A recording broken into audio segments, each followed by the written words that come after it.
My fiancé tested if I was fit to be a stepmother to his 6 kids. Then I found out that he was secretly planning to marry someone else. My fiancé Eric told me he needed to make sure I was ready to be a stepmother to his 6 kids before we got married. It's a big responsibility. I have to know you can handle it, he said. I thought that was reasonable. His kids ranged from 4 to 16 and their mother had died 2 years ago. Of course, he'd want to be careful about who entered their lives. The test started small. He'd call me at midnight saying the youngest was sick and I needed to come over immediately to help. When I'd arrive, the kid was fine and Eric would say, I needed to see if you'd drop everything for them. He'd leave all 6 kids with me for entire weekends with no warning. Single parents don't get advance notice when they're overwhelmed. He'd explain when I said I had plans. He'd tell the kids to misbehave on purpose to see how I'd handle discipline. The 13-year-old later told me Eric promised him extra allowance to throw a tantrum in public while I was watching them. Dad said it was important to test your patience, the kid admitted. Eric would criticize everything I did with them. Made them sandwiches? A real mother would cook proper meals. Took them to the park? You should have chosen educational activities. Helped with homework? You're not explaining it right. Their grades will suffer. But he never told me the right way to do things. It was always just criticism after I'd tried my best. He started making me pay for things to prove I was financially committed. Groceries for 7 people. School supplies. Clothes when they outgrew things. If you're going to be their mother, you need to invest in them, he'd say. I was spending my entire savings on kids who weren't even mine yet while Eric saved his money for who knows what. The test got worse. He'd tell the kids I'd promised things I never promised, then watch them cry when I couldn't deliver. You need to learn not to disappoint them, he'd say. He'd leave disgusting messes for me to clean, claiming the kids made them. I'd spend hours scrubbing bathrooms and doing laundry while Eric sat on his phone. This is reality with 6 kids, he'd tell me. He started telling his family I was struggling with basic parenting tasks. His mother would call offering advice for problems I didn't have. His sister suggested parenting classes for issues Eric had invented. They all thought I was failing because that's what Eric told them. One night, Eric announced the ultimate test. We'd host Thanksgiving for his entire extended family, and I'd do everything alone while managing all 6 kids. Real mothers handle holidays. If you can't do this, we can't get married, he said. I spent 3 days cooking, cleaning, and decorating while Eric intentionally made things harder. He'd tell the kids to track mud through the house after I'd mopped. He'd dirty dishes right after I'd washed them. He'd promise the kids special desserts, then tell me last minute I needed to make them. Thanksgiving Day arrived and I was exhausted but ready.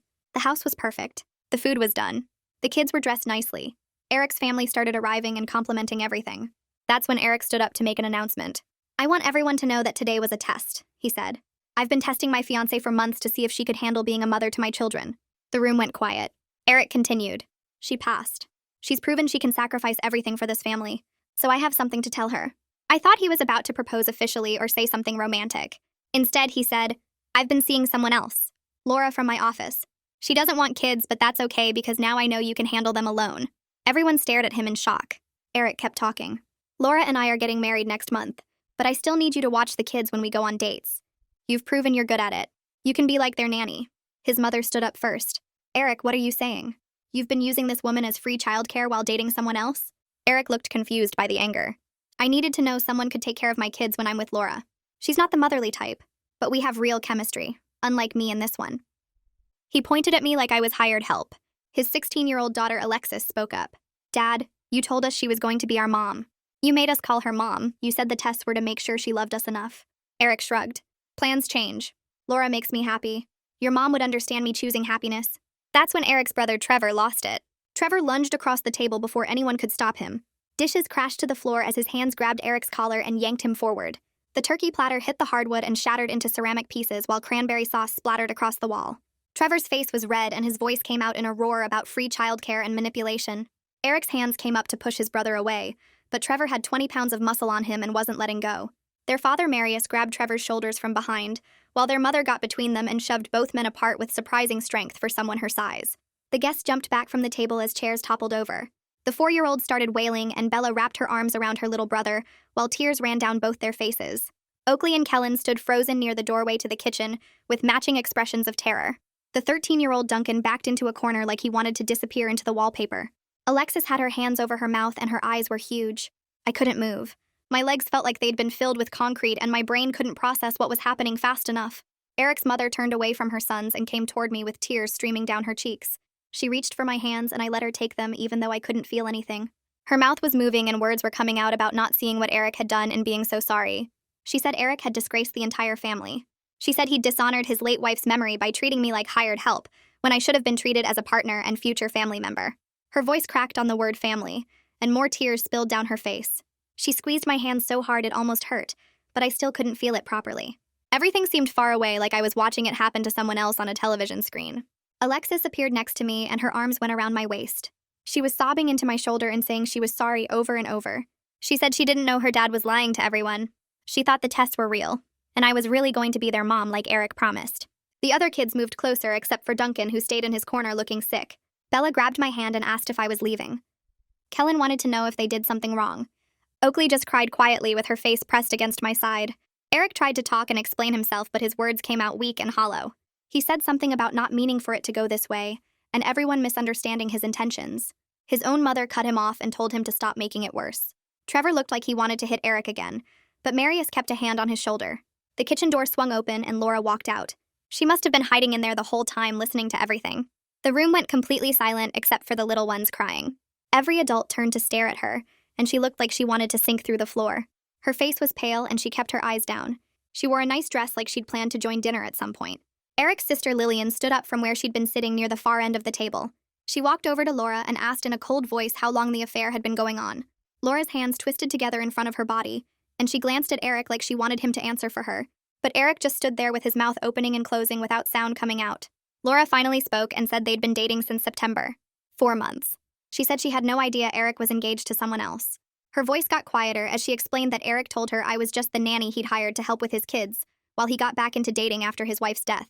She thought I was paid help who maybe got a little too attached. She looked at me when she said it, and her eyes were wide and shocked like she was just now realizing how badly Eric had lied to everyone, including her. Lillian made a disgusted sound in her throat and turned away from Laura to glare at Eric instead. Someone's aunt or cousin started gathering the crying children and trying to move them into another room away from the adults. Bella didn't want to let go of my hand, but I gently unwound her fingers and told her to go with the other kids. Eric's father, Marius, spoke up in a deep voice that made everyone pay attention. He said everyone needed to sit down, so the family could handle this situation properly. His tone suggested he was used to people doing what he said. But I shook my head and heard myself say I was leaving. My voice sounded strange and distant. Trevor immediately stepped forward and said he'd help me get my things from Eric's house since I'd been staying there on weekends. His offer was aggressive and protective at the same time. Marius nodded his approval and said that seemed like the right course of action. Eric's mother was still holding one of my hands, and she squeezed it again before letting go. Eric suddenly moved toward the front door and planted himself in front of it. He held up both hands and said we needed to stay and talk this through like adults. He said there had been a misunderstanding, and if everyone would just calm down and listen, he could explain everything. His voice had that reasonable tone he used when he was about to criticize something I'd done with the kids. Eric's mother walked right up to him and told him to move away from the door. When he didn't budge, she pulled out her phone and said she would call the police if he didn't step aside immediately. The look on her face made it clear she was completely serious about protecting me from her own son. Eric stared at his mother like he couldn't believe what he was hearing. He said she was overreacting and making everything worse. She repeated her threat about calling the police, and her finger hovered over the screen. Eric's face went red, but he moved away from the door. I grabbed my purse from where I'd left it on the entry table and found my coat in the hall closet. My hands were shaking, so bad I could barely get my arms into the sleeves. Alexis appeared beside me again and grabbed my arm. She begged me not to disappear from their lives completely. She said she needed me, and the younger kids needed me. Her face was blotchy from crying and her nose was running. I managed to get my coat on and touched her cheek. I promised I'd figure out how to stay in touch with her, but right now I needed to leave before I fell apart completely. She nodded and hugged me one more time before stepping back. Trevor was already by the door with his truck keys in his hand. He opened the door and I walked through it without looking back at Eric or Laura or any of the shocked family members still standing in the destroyed dining room. Trevor drove fast through the neighborhood streets toward Eric's house. Neither of us spoke for the first few minutes. My whole body felt numb and my brain kept trying to replay Eric's announcement, but it didn't make sense no matter how many times I went through it. Trevor's hands gripped the steering wheel so tight his knuckles were white. He pulled into Eric's driveway and we both got out. The house looked normal from the outside, like nothing had changed. Trevor had a key because he'd helped Eric with repairs a few months ago. We went inside and I headed straight for the bedroom where I'd been keeping clothes and personal items. The room smelled like my perfume mixed with Eric's cologne. I pulled out the suitcase from under the bed and started throwing things into it without folding anything. Shirts and pants and underwear all got jumbled together. My toothbrush from the bathroom. The book I'd been reading on the nightstand. The slippers I wore when I stayed over. I opened the closet and saw how much of my stuff had accumulated here over the months. 3 dresses hanging next to Eric's shirts. 2 pairs of shoes on the floor. A jacket I'd left after a cold morning when Eric called about the youngest being sick. That had been another fake emergency. Another test. I grabbed everything and shoved it into the suitcase or a trash bag Trevor found under the kitchen sink. He carried things out to his truck without commenting on how much I'd moved in. In a drawer in the bathroom, I found my expensive face cream and makeup. In the kitchen, I found the special coffee I liked that Eric never drank. In the living room, I found a book about parenting blended families that Eric's mother had given me. I'd been studying it, trying to learn how to be better for the kids. As I packed, I reached into my purse to grab my phone, and my hand touched the stack of receipts I'd been keeping in my wallet. I pulled them out and started going through them while sitting on the edge of the bed. Grocery receipt from 3 weeks ago for $243. School supply receipt from September for $198. New shoes for Kellen because he'd grown 2 sizes over the summer, $89. Birthday presents for Oakley's party in October, $112. Winter coats for all 6 kids from that outlet mall trip, $467. Field trip fees for the museum and the science center. New backpack for Duncan after his old one ripped. Books for Bella, who was learning to read. Medicine for the 4-year-old when he actually did get sick that one time. On and on and on. I spread the receipts across the bed and started adding numbers in my head. Then I found my phone and used the calculator. 500 here, 800 there. 1,000 for that weekend trip to the amusement park that Eric said would be good for family bonding. The numbers climbed higher and higher. $15,000. Over $15,000 in just 4 months. Groceries and school supplies and clothes and birthday presents and field trip fees and countless other expenses Eric had convinced me were my responsibility as a future stepmother. Money I'd spent while Eric saved his own income for dates with Laura. Trevor walked over and spread the receipts out on the bed so he could see them all at once. His jaw got tight and his face turned red as he looked at each one. He picked up the receipt for the winter coats and stared at it for a long time. Then he grabbed his phone from his pocket and started taking pictures of every single receipt. The flash from his camera lit up the bedroom over and over. He photographed the grocery bills and the school supplies and the birthday presents and the field trip fees. He took pictures of receipts I'd forgotten I even had. When he finished, he looked at me with anger in his eyes that wasn't directed at me at all. His sister Lillian is a paralegal who works at a law office downtown. She helps people with legal problems and paperwork. Trevor told me she could look at all this evidence and figure out if I had any legal options against Eric. Maybe I could get my money back. Maybe there was something we could do about how Eric lied to me for months while I paid for everything. Trevor said Lillian would know what steps to take and whether Eric broke any actual laws by tricking me this way. I nodded but couldn't really process what he was saying. Legal action felt too big and complicated when I was just trying to get through the next 5 minutes without completely falling apart. I sat down on the edge of the bed, and that's when everything hit me all at once. This was supposed to be my bedroom someday. I'd imagined hanging my clothes in that closet and keeping my books on those shelves. I'd pictured waking up here with Eric next to me and the kids running in on Saturday mornings. I'd thought about decorating this room to make it feel like ours instead of just his. All those plans were gone now. Worse than that, the family I thought I was joining didn't exist. Eric's kids weren't going to be my stepchildren. His parents weren't going to be my in-laws. The whole future I'd been building in my head was based on lies Eric told me while he was secretly dating Laura and planning a completely different life. I started crying and couldn't stop. Big, ugly sobs that made my whole body shake. Trevor sat down next to me on the bed and didn't say anything for a while. He just let me cry. After a few minutes, he admitted that he'd suspected something was off with how Eric was treating me. The constant tests seemed weird. The way Eric criticized everything I did didn't make sense. But Trevor said he never imagined his own brother was capable of this level of manipulation. He thought maybe Eric was just being overprotective of his kids, or stressed about dating again after his wife died. Trevor never thought Eric was running some kind of con to get free childcare and money while pursuing another woman. The cruelty of it was beyond what Trevor thought his brother could do. We finished packing up the rest of my stuff. My hands were shaking as I folded clothes and gathered toiletries. Trevor carried boxes and bags out to his truck in the driveway. It took 3 trips to get everything loaded. The truck bed was full of my belongings that had slowly accumulated at Eric's house over months of weekend stays and emergency visits. As Trevor closed the tailgate, I felt this weird mix of relief and loss. I was getting out of Eric's house, but I was also leaving behind kids I'd grown to care about, even if their father was a monster. We were about to get in the truck when I heard screaming from down the street. 2 little girls came running toward us from a neighbor's house 3 doors down. It was Oakley and Bella, Eric's 10-year-old and 6-year-old daughters. They must have been dropped off there during the chaos at Thanksgiving dinner. Their faces were red and tears were streaming down their cheeks. They ran straight to me and grabbed onto my legs. Both of them were crying and begging me not to leave. Oakley kept saying please over and over. Bella wrapped her arms around my waist so tight I could barely breathe. The girls asked if they did something wrong during all the tests their dad made them do. They wanted to know if they failed somehow, and that's why I was leaving. Oakley said she tried really hard to be good and follow all the rules. Bella said she was sorry if she messed up and made me not want to be their mom anymore. Their words broke my heart into even smaller pieces. I knelt down on the driveway so I could look them in the eyes. I told them they were absolutely perfect, and this had nothing to do with them at all. They didn't do anything wrong. Not one single thing. Their dad made some very bad choices that hurt everyone, including them. I said I loved them, but I couldn't stay in a situation where someone was lying to me and using me. I tried to explain it in a way they could understand without making them hate their father, even though part of me wanted them to know exactly what kind of person he was. A car pulled up and Eric's mother got out. She must have been looking for the girls after things fell apart at her house. She walked over and gently pulled Oakley and Bella away from me, even though they didn't want to let go. She told them to get in her car and wait for her. The girls climbed into the back seat, still crying. Then Eric's mother reached into her purse and pulled out a small piece of paper. She wrote her phone number on it with a pen and handed it to me. She told me to call her tomorrow because the family wants to help fix what Eric destroyed. She said her son did something terrible and she won't let him get away with it. The way she looked at me made me believe her. She wasn't making excuses for Eric or trying to smooth things over. She was genuinely angry at what he'd done and wanted to make it right somehow. Trevor drove me back to my apartment across town. I'd kept my lease even while spending most weekends at Eric's place. That decision turned out to be smart since now I had somewhere to go. We carried all my stuff up 2 flights of stairs and dumped it in my living room. The apartment felt strange after months of barely being here. It was quiet in a way that felt empty instead of peaceful. No kids running around or fighting over toys. No chaos of 6 different personalities and needs all demanding attention at once. Just silence and my own thoughts. I didn't know if I should feel relieved to have my own space back or heartbroken that the noise and chaos were gone. Maybe I felt both things at the same time. After Trevor left, I couldn't sleep, so I got out my laptop and logged into my bank account. I pulled up months of statements and started going through every transaction. I also got out my credit card bills from the folder where I kept important papers. I made a spreadsheet and started documenting every single expense related to Eric and his kids. Groceries from the store near his house. School supplies from that big shopping trip in August.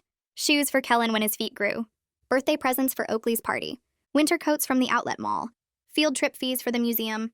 Medicine for the 4-year-old when he actually got sick that one time instead of it being a fake emergency. I added up everything and the numbers kept climbing higher. When I was included the weekend trip to the zoo and some other things I'd almost forgotten about, the total came to just over $17,000. $17,000 in 4 months. Money I'd spent thinking I was investing in our future family while Eric saved his own paycheck for dates with Laura. The next morning my phone started ringing at 8. It was Eric. I ignored the first call, and the second, and the third. He called 12 times before I finally answered because I knew he wouldn't stop. His voice sounded confused, like he genuinely didn't understand why I was upset. He suggested we could work this out if I was willing to be reasonable about sharing him with Laura. He actually used those words. Sharing him. Like he was some prize we should both be grateful to have access to. He said Laura didn't want to deal with kid stuff so I could keep helping with his children, and he'd make time for both of us. He acted like this was a perfectly logical solution that any rational person would accept. I told him he used me for free childcare and financial support while dating someone else, and there was nothing to work out. I said what he did was manipulative and cruel, and I wanted nothing to do with him ever again. Eric's voice changed then. He got defensive and argumentative. He said I volunteered to help with his kids and he never forced me to spend money on them. Nobody held a gun to my head and made me buy groceries or winter coats. I chose to do those things. He claimed the tests were reasonable ways to see if I could handle being a stepmother, and I was overreacting to him finding happiness with someone else. He made it sound like I was being dramatic and unreasonable instead of him being a manipulative liar who exploited me for months. I hung up on him and turned off my phone. An hour later, when I turned it back on, there was a voicemail from Eric's mother. She asked if she could come over with Lillian and talk to me. She said it was important and she wanted to help. I called her back and told her yes. I was desperate for allies who actually understood how manipulative Eric had been. People who saw through his excuses and recognized that what he did was wrong. I needed to be around people who weren't going to gaslight me into thinking I was crazy for being upset about this whole situation. Eric's mother arrived at my apartment an hour later with Lillian right behind her. Lillian carried a leather notebook and a yellow legal pad under one arm. She sat down at my kitchen table and pulled out a pen. She asked if I had documentation of everything I'd spent on Eric's family. I showed her the spreadsheet I'd made the night before with all the receipts organized by date and category. Lillian studied the numbers and made notes on her legal pad. She explained that while Eric and I weren't married, I might have legal options for getting my money back. She said there were laws about people who trick others into giving them financial support through lies and false promises. Eric had told me we were building a future together while secretly dating someone else. That could count as fraud if we could prove he never intended to marry me and only wanted free childcare and money. Lillian asked me to walk through everything that happened from the beginning. I described the midnight calls about sick kids who turned out to be fine. The weekends where Eric dumped all 6 children on me with no warning. The public tantrums Duncan threw because Eric paid him extra allowance. The messes Eric deliberately created so I'd spend hours cleaning. The criticism about every single thing I did with the children. The money he made me spend to prove I was financially committed to being their mother. Eric's mother started crying as I talked. She covered her mouth with both hands and tears ran down her cheeks. She said she had no idea how calculated it all was. She thought Eric was being careful about who he brought into his children's lives after their mother died. She didn't know he was testing me like some kind of experiment while dating Laura behind everyone's back. She apologized over and over for not seeing what her son was doing. She said she should have questioned why Eric kept telling her I was struggling with basic parenting when I seemed perfectly capable every time she saw me with the kids. Now she understood Eric had been lying to make me look bad. so his family would think I was failing. Lillian wrote down everything I said. She filled page after page with notes about the fake emergencies and the bribes to make kids misbehave, and the deliberate sabotage during Thanksgiving preparation. She asked specific questions about dates and times and exact amounts of money. She wanted to know if I had any text messages or emails where Eric asked me to pay for things. I pulled up my phone and showed her dozens of texts. Eric asking me to pick up groceries. Eric telling me to buy new shoes for Kellen. Eric saying the kids needed winter coats and could I handle it. Eric requesting money for field trips and birthday parties. Lillian took photos of every single message with her own phone. After 2 hours of documentation, Lillian closed her notebook and looked at me seriously. She said I should talk to a lawyer who handles fraud cases. She knew someone who might be able to help. Her name was Sakura Bowers, and she worked with people who'd been tricked into giving money or support through deception. Lillian said Sakura had handled cases where people lied about relationships to get financial benefits. She offered to call Sakura and explain the situation if I wanted. I said yes immediately. I needed to know if there was any way to get my money back or at least hold Eric responsible for what he did. Lillian made the call right there at my kitchen table. She spoke to Sakura for 10 minutes explaining the basic situation. Then she handed me the phone. Sakura's voice was calm and professional. She said she'd need to review all my documentation, but the situation sounded promising. She could meet with me next week if I wanted to discuss options. I scheduled an appointment for Tuesday afternoon. Over the next few days, my phone wouldn't stop buzzing with messages from Alexis. She texted me at least 20 times asking if we could meet up and talk. She said things at home were really bad. Eric was acting like Thanksgiving never happened. He kept bringing Laura over to the house and introducing her to the younger kids like she was their new friend. The little ones were confused because Eric had made them call me mom for months. Now suddenly there was a different woman around and Eric wasn't explaining anything. Alexis said Oakley kept asking where I went and why I didn't come over anymore. Bella cried at night asking if she did something wrong during the tests. The 4-year-old kept looking for me when Eric picked him up from daycare. Alexis sounded desperate in her texts. She said she tried to explain to her siblings that their dad had lied to everyone, but she didn't know how to make them understand. She begged me to meet her somewhere so she could talk to someone who actually knew the truth. I agreed to meet Alexis at a coffee shop near her school on Friday afternoon. She walked in looking exhausted with dark circles under her eyes. We sat in a corner booth away from other people. Alexis ordered a hot chocolate but didn't drink it. She just held the cup between both hands and stared at the table. Then she started talking and everything came spilling out. Eric had told the younger kids I abandoned them because I didn't really love them enough to be their mother. He said I failed the tests and decided being a stepmother was too hard. He told them I chose to leave instead of staying to take care of them. Alexis knew it was a lie because she'd been there on Thanksgiving when Eric announced he was marrying Laura. But Duncan was only 13, and the younger ones were even littler. They believed what their dad told them. They thought I didn't want them anymore. Alexis said Oakley kept asking what she did wrong to make me leave. Bella drew pictures of our family, and then scribbled over my face with black marker because she was mad at me for going away. The 4-year-old had nightmares and called for me in his sleep. Alexis pulled out her phone and showed me text messages from her dad. I read through them feeling sick to my stomach. Eric was coaching her on exactly what to say to convince me to come back as their nanny. He'd written out specific phrases for her to use. Tell her the kids miss her. Tell her they need stability. Tell her Laura doesn't want to do kid stuff, so there's still a role for her. Tell her I'll pay her if that makes it better. Alexis scrolled through message after message where Eric tried to manipulate his own daughter into manipulating me. She said she felt disgusted with her father. She couldn't believe he was still trying to use me for free childcare after everything he'd done. She told me she wanted to live with her grandmother instead of staying in Eric's house. She couldn't stand watching him lie to her siblings and pretend everything was fine while bringing Laura around like nothing happened. The following Tuesday, I met with Sakura Bowers at her office downtown. She had me bring all my documentation, including the spreadsheet, receipts, bank statements, credit card bills, and screenshots of text messages. Sakura spent an hour reviewing everything I'd brought. She made notes on a legal pad similar to what Lillian had done. Then she explained what would be required to prove fraud. I needed to show that Eric intentionally lied to me about our relationship and his plans for our future. I needed to demonstrate he deceived me specifically to get money and free labor. I needed evidence he never actually intended to marry me and was using me while dating someone else. Sakura said the testing scheme was important because it showed Eric had a deliberate plan. He didn't just change his mind about our relationship. He systematically manipulated me over months while secretly seeing Laura. That demonstrated clear intent to deceive.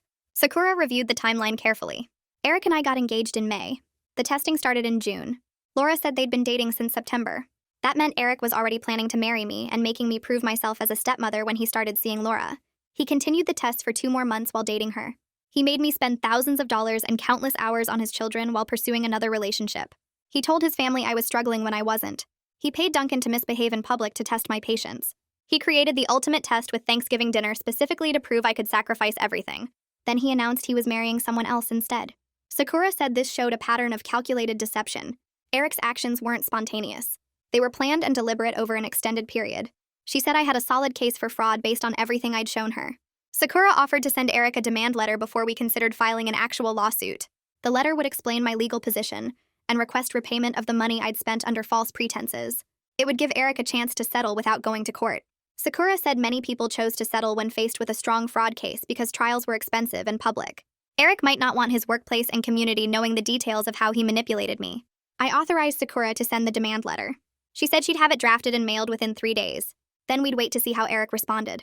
Eric's response arrived exactly 1 week later. Sakura called me to read it over the phone. His lawyer had written an aggressive letter dismissing all my claims. The letter said I was a volunteer who chose to spend money on Eric's children.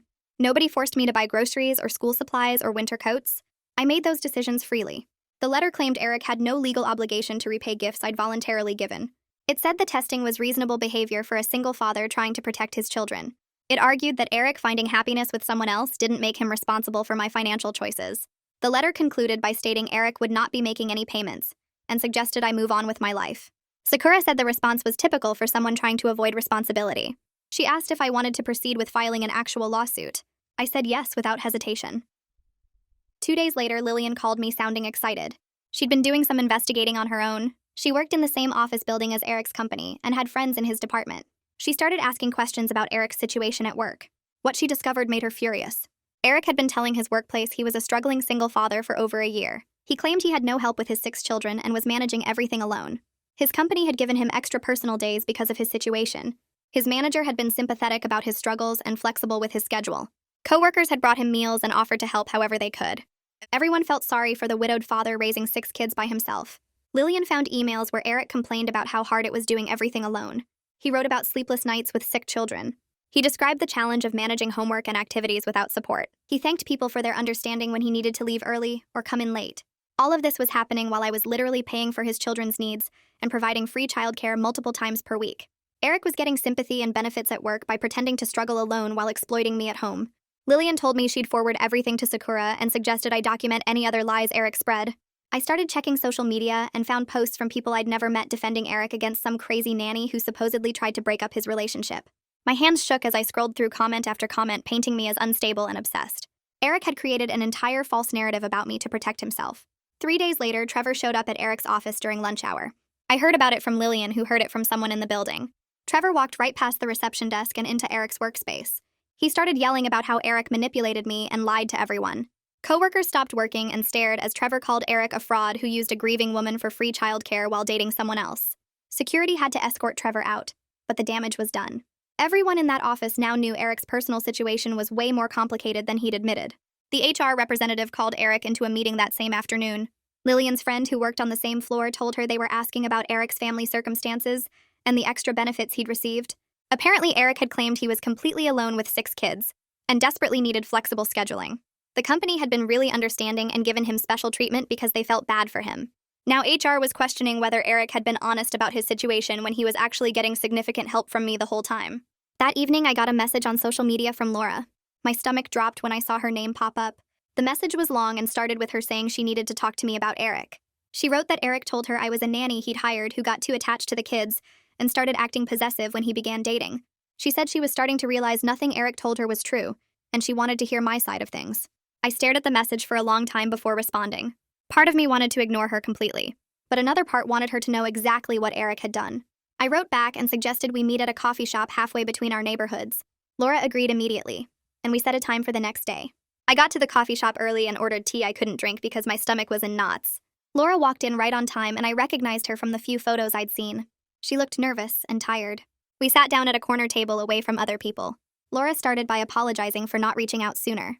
She said things with Eric had been confusing, and she was only now putting pieces together. I asked what Eric had told her about me.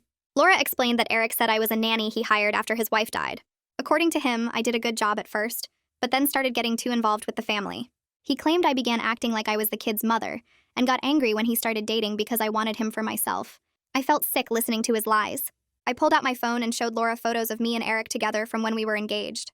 Pictures of us at family events, holding hands, kissing. Laura's face went pale. I explained that Eric and I were engaged for almost a year. He told me he was testing me to make sure I could be a good stepmother.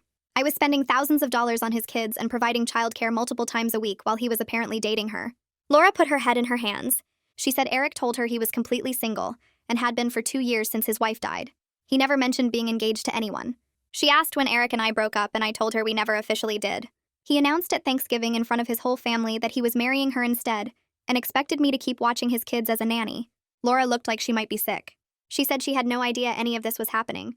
Eric pursued her at work and seemed like a nice single dad trying to get back into dating. She felt terrible that she'd been part of him hurting me even though she didn't know. I told her it wasn't her fault because Eric lied to both of us. We talked for over 2 hours comparing what Eric told each of us. Laura said Eric had been pressuring her to move in with him recently. He kept saying the kids needed a woman's presence in the house. Laura told him multiple times she didn't want that kind of responsibility with 6 children. She liked kids fine but wasn't ready to be a stepmother to that many at once. Eric kept pushing anyway and getting frustrated when she refused. Laura realized Eric was trying to do the same thing to her that he did to me. He wanted free childcare and someone to handle his domestic responsibilities. The only difference was he learned from his mistakes with me. Instead of calling it testing, he was just pressuring her to move in and take over. I asked if she'd be willing to write down everything about when they started dating and what Eric told her. Laura said absolutely.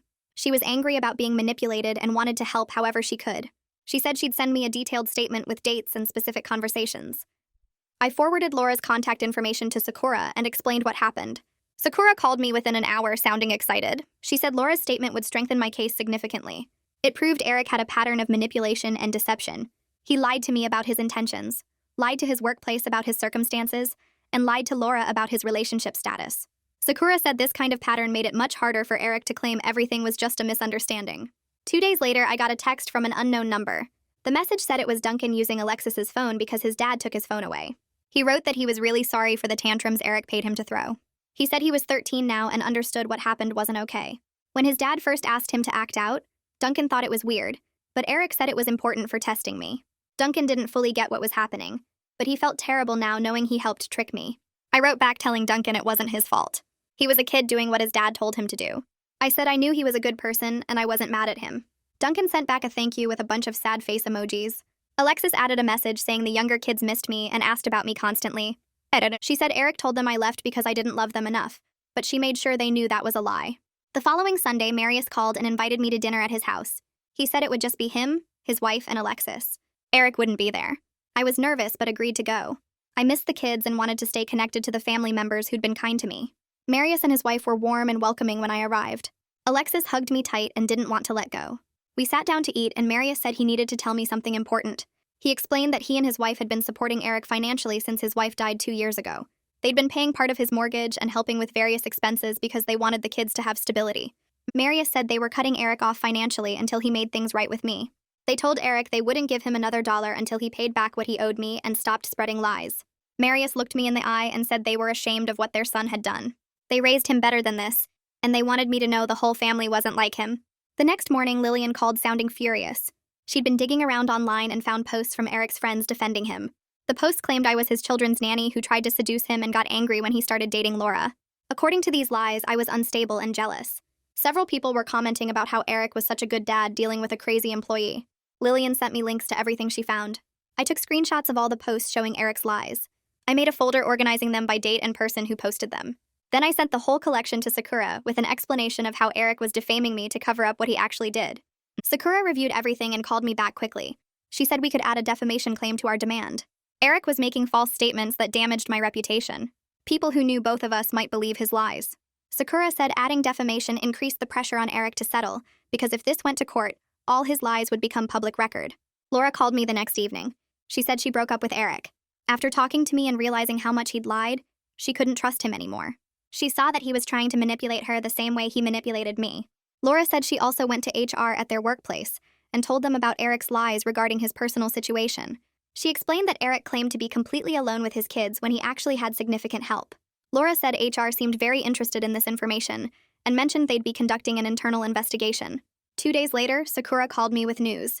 Eric's company finished their internal investigation and found he'd been claiming extra personal days meant for single parents who had no help. He told HR he managed all 6 kids completely alone and needed the extra time off. The records showed he took 4 additional days per month for the past 8 months, which added up to 32 extra paid days. His supervisor was not happy when HR showed him the evidence. The company required Eric to repay the value of those improper days, which came to about $6,000. They also put a formal reprimand in his file and told him he was on probation for 6 months, Laura apparently confirmed to HR that Eric had significant help with childcare, which made his claims about being overwhelmed and alone look like obvious lies. Sakura said this development worked in our favor because it showed a pattern of Eric lying about his situation to get benefits he didn't deserve. The workplace consequences seemed to finally get through to Eric. His lawyer called Sakura the next morning and said Eric was ready to discuss mediation. Sakura told them we'd only mediate if they agreed to use a professional mediator, not just the two lawyers talking. She also insisted Eric had to provide full financial disclosure showing his income, expenses, and spending for the past 6 months.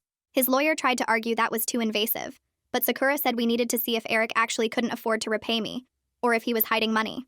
They eventually agreed to her terms. The mediation was scheduled for 2 weeks later at a neutral office downtown. I was nervous the whole morning getting ready. Sakura picked me up and went over the strategy in the car. She said the mediator would keep things focused on facts and solutions, not emotions and blame. Our goal was to get a repayment plan that Eric would actually follow and have consequences if he didn't.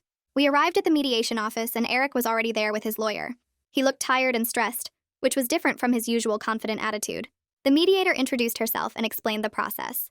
She said we'd each have time to present our perspective, then work toward an agreement both sides could accept. Eric went first and immediately tried to minimize everything.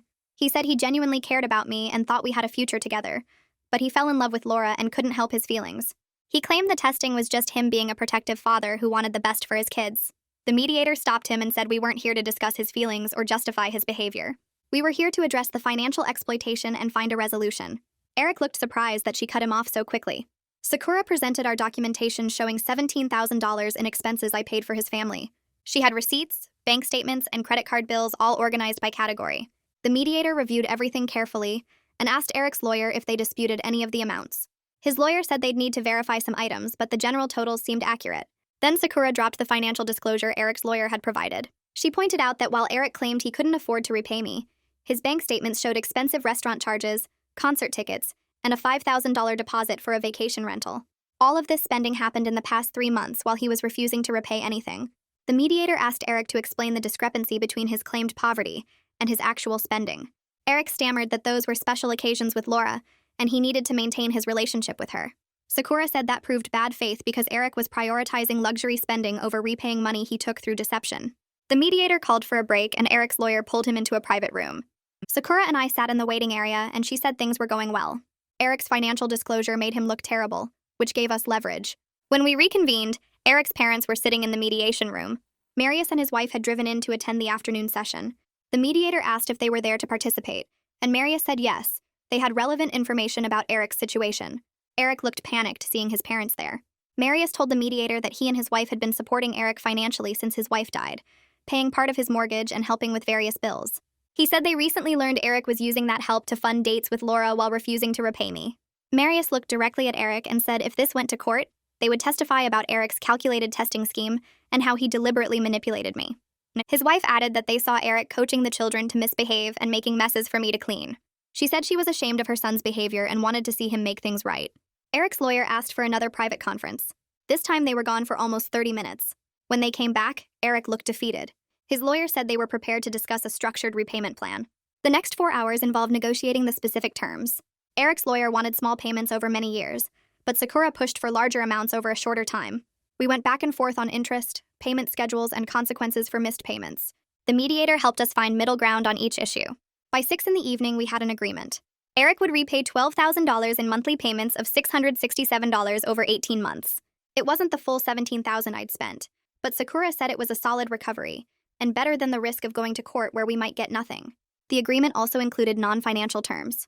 Eric had to write formal apologies to me and to his children explaining what he did wrong. He had to contact everyone he'd told lies to and correct the false story about me being a fired nanny who got obsessed with him. He also agreed to have no direct contact with me, and all communication had to go through Sakura.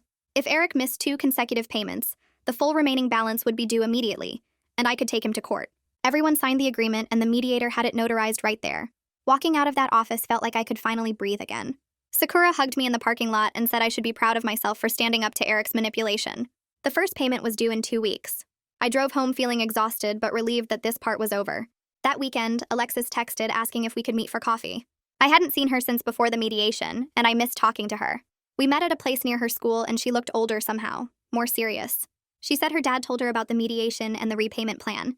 Alexis asked if I'd still be willing to see her sometimes, even though things with her dad were finished. She said I was the closest thing to a stable mother figure she'd had since her mom died 2 years ago. Her voice cracked when she said it, and I had to fight back my own tears. I told her I'd love to stay in touch with her. We worked out a plan where we'd meet for coffee every few weeks, and her grandparents said they were fine with it. Alexis said her relationship with Eric was really strained now because she understood he'd manipulated everyone. She was planning to stay with her grandparents more often and only see her dad when necessary. I asked how the younger kids were doing, and she said they were confused, but okay. Eric's parents were helping a lot with childcare and making sure the kids had stability. Meanwhile, Eric's relationship with his extended family was falling apart. Trevor refused to speak to him at all and blocked his number. Lillian would only communicate about the kids' needs and nothing personal. Eric's parents maintained distant contact focused only on seeing the grandchildren, but the warm family bond was gone. Eric had destroyed trust with everyone who mattered, and they weren't interested in rebuilding it. 2 weeks later, the first payment appeared in my account. $667 deposited electronically just like the agreement specified. I immediately logged into my credit card accounts and made payments toward the balances I'd maxed out buying things for Eric's kids. Watching those numbers drop felt amazing, like reclaiming pieces of myself that Eric had taken. I paid off the smallest card completely and put the rest toward the one with the highest interest rate. For the first time in months, my financial situation was moving in the right direction instead of getting worse. I sent Sakura a quick email confirming I received the payment and everything was on track. She responded that Eric's lawyer confirmed all future payments were set up on autopay, so I should expect them on the 15th of each month. That night, I made a spreadsheet tracking the repayment schedule and how I'd allocate each payment toward my debts. By the time Eric finished paying me back, I'd have my credit cards cleared and could start rebuilding my savings account. It felt good to have a concrete plan and see progress happening. A few weeks after the mediation wrapped up, Laura sent me a message through social media. She thanked me for helping her see what Eric was really like before she got in any deeper with him. She said she was dating someone new now, a guy who actually wanted the child-free life she'd always been clear about. Reading her message made me feel good in a weird way, like at least something positive came from the whole mess. I wrote back wishing her well and then deleted the conversation because I didn't need any more reminders of Eric in my life. 3 months had passed since that awful Thanksgiving, and I was finally starting to feel like myself again. My savings account was slowly rebuilding with each payment Eric made. I'd been going to therapy every week, and it helped me understand all the red flags I'd missed while I was caught up in trying to prove myself to him. My therapist helped me see how Eric had used my desire to be a good partner against me, making me think every unreasonable demand was just part of being committed to a relationship. I could look back now and see how twisted the whole testing thing was, how no healthy relationship works that way. The therapy sessions were hard sometimes because I had to admit how much I'd let Eric walk all over me. I kept thinking about all those nights I'd dropped everything to rush to his house for fake emergencies. All those weekends I'd canceled my own plans to watch his kids with no warning. All that money I'd spent trying to prove I was good enough. My therapist said recognizing these patterns now would help me avoid similar situations in the future, and I believed her. I felt stronger than I had in months, more sure of what I deserved from people in my life. In early June, Alexis texted me an invitation to her high school graduation ceremony. She said it would mean a lot if I came because I'd been there for her during one of the hardest times in her life. I told her I'd absolutely be there. The ceremony was at the high school auditorium on a sunny Saturday morning. When I arrived, Eric's mother waved me over to where she and Marius were sitting. They'd saved me a seat between them, which felt really nice. Eric was there too, sitting several rows behind us with the younger kids. I saw him notice me sitting with his parents and his face got tight and uncomfortable, but he didn't make a scene or try to talk to me. Alexis walked across the stage to get her diploma, and we all cheered for her. Afterward, we took photos together and Eric stayed far away from our group. Alexis hugged me and said she was glad I came, that it felt right having me there for this important day. A week after graduation, a card arrived in my mailbox. It was from Duncan and Oakley, decorated with stickers and drawings. Inside, they'd written thank you messages for being kind to them even when their dad was being terrible. Duncan's handwriting was messy, but I could tell he'd really tried to make it neat. Oakley had drawn a picture of all of us at the park. There was a note from their grandmother too, saying I would always be welcome at family events and the kids talked about me often. Reading those messages made me cry happy tears because I'd really cared about those kids and worried about just disappearing from their lives. Knowing they remembered me fondly and understood I hadn't abandoned them meant everything. By summer, I felt ready to try dating again. I signed up for a dating app and started going on casual coffee dates. This time, though, I watched carefully for signs someone might try to manipulate or use me. I paid attention to whether guys respected my boundaries or tried to push past them. I noticed if they tried to make me feel guilty for having my own plans or opinions. My therapist said recognizing my own worth was the most important thing I'd learned from the experience with Eric, and she was right. I wasn't going to let anyone treat me like free labor or an ATM ever again. The dating was slow, and I didn't find anyone special right away, but that was okay. I was enjoying getting to know new people without feeling desperate to prove myself worthy of their attention. In August, Sakura called to tell me Eric had missed his monthly payment. She'd sent him a warning email, but he hadn't responded or made the payment within the grace period. She was preparing to file enforcement paperwork with the court to compel payment and possibly add penalties for breach of contract. I felt frustrated that Eric was already trying to weasel out of his obligations, but I wasn't surprised. A few days later, Sakura called back to say Eric's parents had contacted her. They'd made the missing payment plus the next 2 months to get Eric back on track. Marius told Sakura they felt responsible for not stopping Eric's behavior sooner and wanted to make sure I got what I was owed. I was grateful but also sad that his parents had to clean up his messes. That same month, something good happened at work. My boss called me into her office and told me I was getting promoted to senior coordinator with a big raise. She said I'd seemed more confident and assertive over the past year, and my work quality had really improved. She was right about the confidence part. Standing up to Eric and fighting for myself had changed something fundamental in how I saw myself. I wasn't someone who just accepted whatever treatment came my way anymore. I thanked her and felt proud of how far I'd come. The raise would help me rebuild my savings even faster, and maybe start planning a real vacation for myself. One Saturday in September, I was grocery shopping with Eric's mother when Kellen and Bella spotted us in the produce section. They ran over and threw their arms around me in big hugs. Eric was at the other end of the store with the cart and the other kids. His mother told me the kids were doing much better now. Eric had hired a regular babysitter and stopped playing all those chaotic testing games. The younger kids especially seemed happier and more stable without the constant manipulation. Kellen told me about his soccer team, and Bella showed me a gap where she'd lost a tooth. Seeing them doing okay made me feel relieved. I'd worried so much about what would happen to them after everything fell apart. While we stood there talking, Eric's mother squeezed my hand and said she and Marius were providing a lot more hands-on help with the grandkids these days. They picked them up from the school twice a week and had them over for dinner regularly to make sure they had stability and proper care. She thanked me for caring about her grandchildren even after everything Eric had put me through. She said not many people would have maintained any connection to the family after being treated that way. I told her the kids weren't responsible for their father's choices, and I genuinely loved spending time with them before I understood what Eric was really doing. We finished shopping together, and I felt grateful that I hadn't lost the whole family, just the one person who deserved to be cut out of my life. In late October, I got invited to Alexis's 18th birthday party at her grandparents' house. When I arrived, I noticed Eric wasn't there. Alexis told me she'd specifically chosen not to invite him because she was still angry about how he'd treated everyone. She said their relationship was really strained, and she was planning to stay with her grandparents most of the time once she started college in January. The party was nice and relaxed without Eric there to make things tense. All the younger kids were there, and they seemed happy to see me. We ate cake and played games in the backyard. Trevor was there too, and we talked for a while about how things had changed over the past year.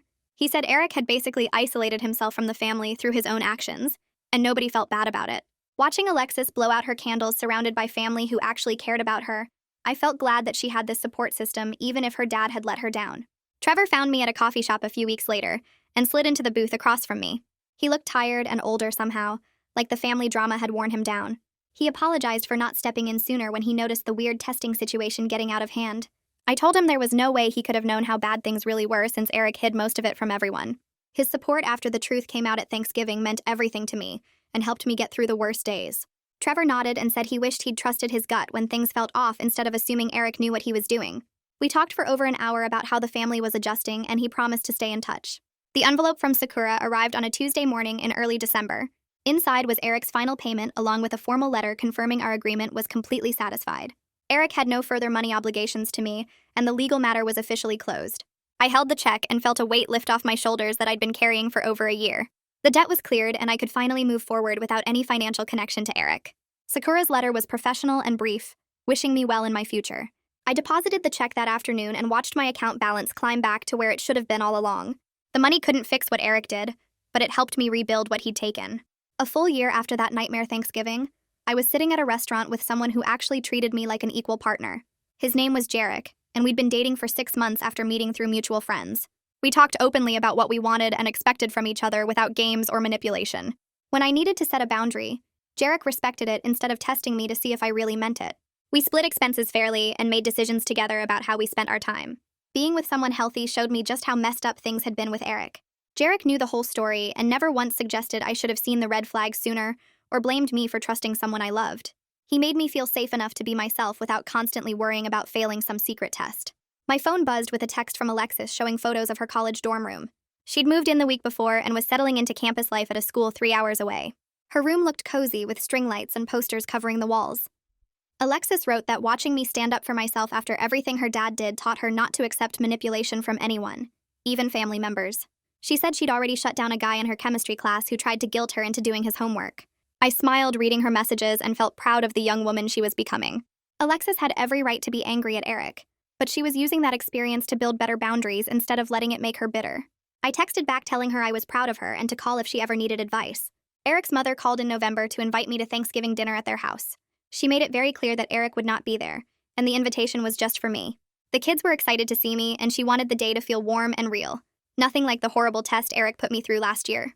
I accepted and showed up with a pie I'd baked that morning. The house smelled like turkey, and the younger kids ran to hug me when I walked in. We ate together at a table full of people who genuinely cared about each other. Marius said grace and thanked everyone for being there, then looked at me and said he was grateful I'd stayed connected to the family despite everything. The meal was relaxed and full of laughter. Nobody mentioned Eric except once when Bella asked why Daddy wasn't there, and her grandmother gently explained he had other plans. Later, I helped wash dishes while the kids played board games in the living room, and I realized this was what family was supposed to feel like. Standing in Eric's parents' kitchen drying plates, I had a moment of understanding that surprised me. I'd gained a real family through this terrible experience, just not the one I'd expected when I agreed to marry Eric. His parents treated me like a daughter and checked in regularly to see how I was doing. Trevor and Lillian stayed in touch and invited me to family gatherings. The older kids who understood what happened maintained relationships with me separate from their dad. Even the younger ones lit up when they saw me and asked when I'd come visit again. These people valued me for who I was, not for what I could do for them. They'd proven their loyalty when it mattered most by standing up to Eric and supporting me through the legal mess. I'd lost a manipulative partner but gained genuine connections with people who truly cared. My therapy appointment in late December felt different from all the others. My therapist reviewed how far I'd come since that awful Thanksgiving and told me I'd completed the real work of processing the betrayal and rebuilding my sense of self. She said I'd moved from victim to survivor to someone who knew her worth and wouldn't accept mistreatment anymore. I sat in her office feeling proud of how I'd handled everything and grateful for the people who supported me through it. The therapy had given me tools to recognize manipulation and trust my instincts when something felt wrong. I wasn't the same person who let Eric test her endlessly or spent thousands of dollars trying to prove she was good enough. My therapist smiled and said I didn't need weekly sessions anymore, but her door was always open if I needed support in the future.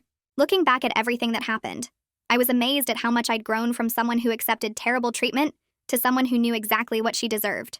Life felt genuinely good now in ways I couldn't have imagined during those dark months with Eric. I had healthy relationships with people who valued me, a job I was succeeding at, and confidence I'd never had before. Jarek and I were talking about moving in together next year, and I wasn't scared of that commitment because we'd built it on honesty and respect. Eric's kids who wanted to stay connected had my number and knew I cared about them. His parents treated me like family at holidays and birthdays. I'd learned that standing up for yourself might feel scary in the moment, but it opens doors to so much better things. My future looked bright and full of people who truly valued me for exactly who I was.